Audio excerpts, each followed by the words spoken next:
অনেক এগিয়ে বাচ্চারা এখন চলুক। ধন্যবাদ সুমাদিকে, অনেক ধন্যবাদ। এরপরে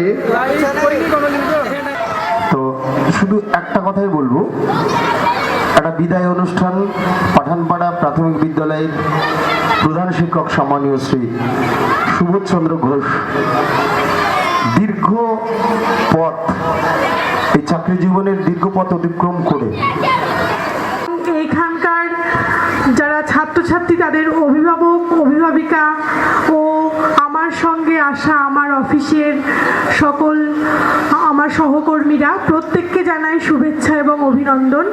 ছোট ছোট বাচ্চাদের জানাই বুক ভরা ভালোবাসা। তো সত্যিই আজকে খুব কাজের চাপের মধ্যে আমি ফেসেছিলাম, তাও ইনাদের আন্তরিক আহ্বানে আসতে পেরে আমার ভালো লাগছে।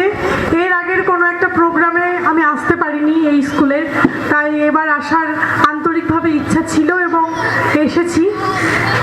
আজকে যেহেতু বিদায় বেলায় আমরা সবাই একত্রিত হয়েছি, বিদায় বেলা মানে একটা বিষণ্ণতার ছোঁয়া, একটা মন খারাপের মেঘ ভেসে বেড়ায় মনে। ভীষণ লাকি বলবো, ও যে কাজে হাত দেয় সেটাকে নিষ্ঠার সঙ্গে কমপ্লিট না করে ছাড়ে না।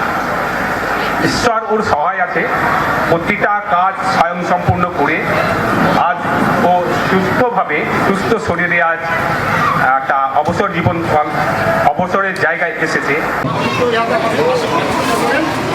আগত বিভিন্ন স্কুল থেকে শিক্ষক শিক্ষিকাদের আন্তরিক শুভেচ্ছা ও ধন্যবাদ জ্ঞাপন করছি। সেই সঙ্গে আমার গর্ব অনুভব করছি যে আমার গ্রামে এত সুন্দর একটা অনুষ্ঠান হচ্ছে। মনে করিয়ে দিল ফাল্গুন মাস চলে এসছে, বসন্তকাল চলে এসছে।